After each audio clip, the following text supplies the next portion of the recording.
Azawie. Hey, what's up? I'm the one and only your girl, Lydia Jasmine Elje. Ngamba saba. Banange subscribing ku SMX Media. Yes, catch all your latest gossip abayimbi abakabi buli kimu mubeereko mwekumireko. Happy New Year mbagala nnyo. Mwiza kwata regime mtalika mu comparing na Azawie ndabe kana simanyika chicken kagamba mu regime yindi wembala na siwa western. Fantastic. Kakati ono mvubuka mulabide banga nga yefulo omugezi naye onyize pese cham. Jireiji mbalala is your home. Kichinyo kirukugulyo kanyiro kubanga oyimbe embalala okusooka abagenyi abazze. What do you want to prove? Ngosibe eyo osule eyo obeere eyo buli kiseera nti gwagamba oli muyimbi w'embalala. Oyagala proving aba audience ya Uganda nti abanyankole bayimba.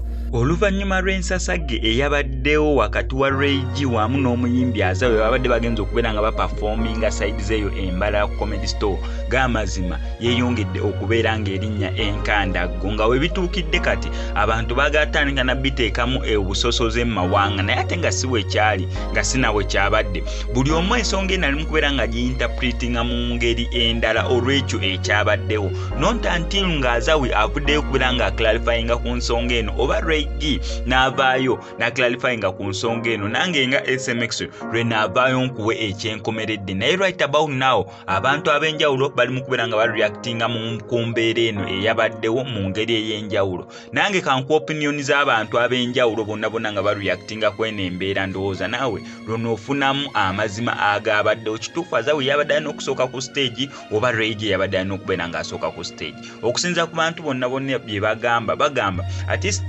Azawie yandisoose ku stage engeri gye yabadde embalala yakomawo eno e Kampala ate nga Reigi yes ye wa mu mbalala kiringa okubeera nga Reigi azze okubeera nga performing eno e Kampala abantu ne bagandidda Reigi kasooka performing oba ku ssaawa 3 yali n'ovuga emmotoka ddeyo embala jatuuka leeti then Azawie engeri gyali wano eno Swangs Avenue kyangu n'okuvuga ssaawa 9 mu ddakiika 2-3 obeera otuuse wa destination yo gyeri naye obutambi obw'enjawulo bwe buno naye nga sinabeera nga mukuteerako kankusaba yambe subscribing tojja kubera nga missing updates naddala nga zino. Mwiza kwata regime mtalika mu comparing na Azawie ndabe kana simanyika chicken kagamba mu regime yindi wembala na siwa western. Fantastic.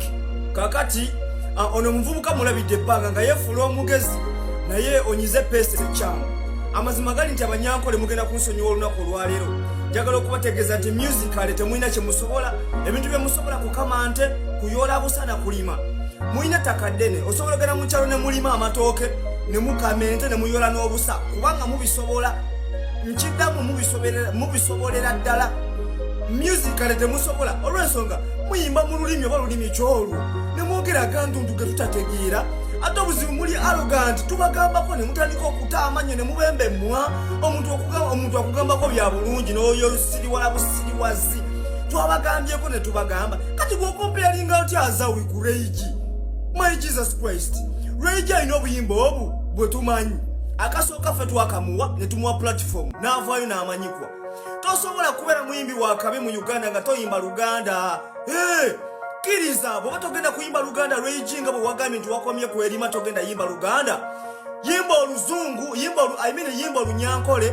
naye kiriza ogenda kubeera upcoming paka bwolifa ate bwe kikansala Amoni bw'obeera ng'oyogera naffe yogera mu Lunyankole olulimi lwo mulekera okukozesa Oluganda ate nga mwogera naffe mukozesa olulimi Olunyankole kubanga muli Banyankole stop making videos nga mukozesa Oluganda kozi mugamba ate mwatandisa okugulawo olutalo ebintu bya tribes tebibaddeemu mulekerawo okuko mwatandisa okugamba mbu Abaganda tulwana n'Abanyankole nedda this is music tetulina lutalo wakati w'Abaganda n'Abanyankole tribalism tetumukkiriza mu Uganda wabula temusobola musical temusobola ebintu bye tubawako respect ne tubagamba nti musobola okuyola obusa musobola okulima amatooke okukamente okulunda ente n'okukola omuzigo ebyo mubisobolera ddala ne musical nedda babladi temulinawo waaka temulina n'abasoga babasinga okuyimba kiri mugira senjinga memazo nina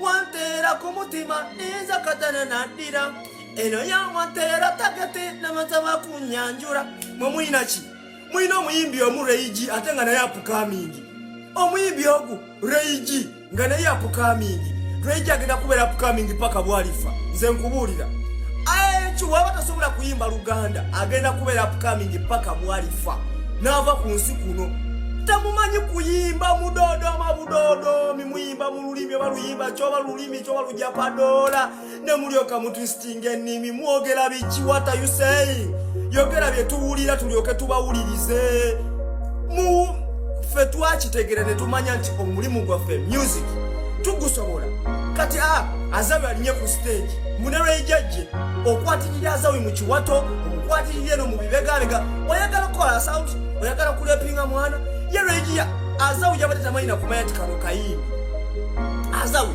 yabadde takimanyi tikano kayimbi era yakagambye kundi gende eri naawe nsooke nyimbe azungazunga omwimbi wa mugamba soka ayige n'okwambala muleke alekera okuwa obukalukalu ako karenyize kansobera alekera okuwa obukalukalu nze nageze ne mukola ku research buli video gye nsanga akubye obukalukalu banange mwebanya kintu kya bulabe nnyo eri omwami yenna ng'olina obubonero buno wammanga ate n'osala okubusiriikirira omwami ng'ofuyisa kumukumu naddala mu biseera ebyekiro oba kye tuyita frequent urination at night omwami ng'ofuna okubaluukirirwa ng'omaze okufuyisa oba kye tuyita burning sensation after urinating omwami ng'olumizibwa mu ndira oba kye tuyita low abdominal pain saako n'omwami ng'alina akabonero ak'okuba nga takyasobola kusiba musulo nga gwonna ogujja kumuyita mu buyisi oba kye tuyita inability to hold back urine obubonero obwo bwonna bulaga nti no prostates zo zaagazibwa era ku advanced stage mubamu ekirwadde kye tuyita prostate cancer kale wandibadde leronako ng'obudde bukyali ofune prostate relax capsules kuba ku namba y'essimu eno 0708 7 865 you people sendoza tuddayo ku nnono musobola okukamenta you can I trust you can ente muzisobola musobola yola obusa musobola okukola biki and si mwe kaba bikola sagala mugambe tino ngabe mwe kaba yola obusa nange nsobola you understand you can mukola muzigo gwente ne mukola ki but music nedda mukwano Jireji mbalala is your home kikinyo kirukugulyo kanyiro kubanga oyimba embalala okusooka abagenyi abazze what do you want to prove ng'osiibe eyo osula eyo obeera eyo buli kiseera nti gwagamba oli muyimbi w'embalala oyagala proving aba audience ya Uganda nti abanyankole bayimba era your biggest percentage supporters and fans they in embalala kiki what do you want to prove so much gukyayagala ki okuyimba ennyo embalala ne ku mukolo nga kuliko abagenyi abazze let the guests first sing then you will sing later because you have all the time to prove to your people in embalala that you can sing. Yeah, if you are still in Balala ng'okyalwanira akazindaalo nga tegoli muyimbi w'embalala oli munene oli wakabi naye ng'olwanira akazindaalo embalala si Kampala wabula embalala then Reggie, there is something wrong with you ekirala have respect for ladies Reggie nakulabye omukazi omutaddemu enkwawa ojja ku stage wekazaakasa omuntu omukwata mu biwato please those things are nasty birabika bubi okumanyira omukazi it is very nasty in public toddamu kola bintu bya kisiru bwe bityo mu buvubuka gwe naawe ate ze nibadde nkumanyi ng'oli muvubuka ali hambo nga nkolaba nga ali hambo ng'ategeera naye ate okuzanyira kwa Azawie it made me hate you tansi omukwatirira omuyisaamu enkwawa please these are ladies give them some respect muyina akamanyiro k'okumanyira abakazi bantu mmwe I'm telling you si kirungi naye you have to take advantage because you a man he got in Balala you want to show that you goli wakabinyo no what is you better Balala what point do you have to prove yagala proving nga kiki yagala okuproving ennyo mutujje mu nonsense wa moyo namwe mutuleke nalabye post ya muganda waffe Honorable Frank Mwesige simanyi oba ina stress oba depression mulabye kanse asooka agenda mu checking ko omuntu oyinza okubanga etali bulungi okitegeera yayisa omukyala akantu kana akathingi bantu muyina akamanyiro ke muyisaamu amaaso abakazi ne mumatani ko bamanyira ne mulowooza nti nno mubasinga obuyinza ne authority okitegeera so toyisa mu maaso mu mukazi omuyita this thing who are you Frank Mwesige okuyita omukazi this thing ng'ayakozaala okitegeera banyina fa mbawe ebitiibwa Reggie Azawie saga waba nomanya ng'oli aside ya Reggie why Reggie I think this was an overreaction you reacted correct injire munonga akantu kake muno ya in Western Uganda we support your music, not your voice. When you and Azawie were victims, you were on one stage, maybe you collided, it was a coincidence. Nimanyangu nichikushwaza kusanga nguwaza stage wakanoga wote shongwili because this is, you think this is your territory, yeah? But when you're in such a space, you should look at yourself as a host, Azawie as a guest. When you are hosting a guest why you not here first, then you career later. Azawie utajire kuruga Kampala ninga shiba mbuki njire kujangwa aruge Kampala aishe kumanyira. No, there was nothing like that. She was here to perform just like you were there to perform. Oba oyerekere mfemibi wayereka like an immature reaction, like you overreacted over something small. Kind of achievement, it was so ironical because that is not the Reggie we expect. Number 2, Reggie, that was a blackmail. You were only trying to sympathize with, like you were only trying to blackmail us to sympathize with you. And some of us will not fall for your trick. 3, Reggie, what considering a status like a person of your caliber.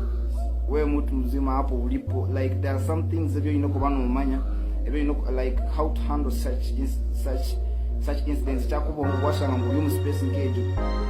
How do you react? Because you were the host and she was the guest. So what you want to send it around the world by every because what the territory near which means some of them represent it opposite, we are not representing like the rest all the even like the whole Western Ugandan showbiz fraternity, you know, you are not representing. So was that a good image to show? And in case because you were going to seizing, you are igniting fire, you better come on board and seize fire because at the end of it all, it's not saying your audience on Kampala because these days of Watanga penetrate, we were starting to go like nationwide, but that's not how we do it. That's not how we do it. You know, I don't know. That should be. Your manager Joshi. I don't know. You're one of the biggest managers we have from Western Uganda, but Reggie ataka so with the motor kabisa kuza stage or you know kubanza wa checking is the stage clear. Like no way no kubana performing because it skacha be the whole last year like first it was 1st of September 2022 when we had was it Papa Party? Yeah. Timshikacha video Reggie just stage about this issue stuff like that. But you know in Debangu it wasn't worth the noise. Yes, and Azawie wasn't to blame. There was a team that was designed to put those artists on stage. So you were finally going to look at your young audience. You just need to wait to promotion with that stage. But you don't know the chemistry that happens behind the scenes. Actually, you backstage, they will have the front end and the back end. After back end, the work choosing who should be on stage. After front end, name about like after barrier ashara mu stage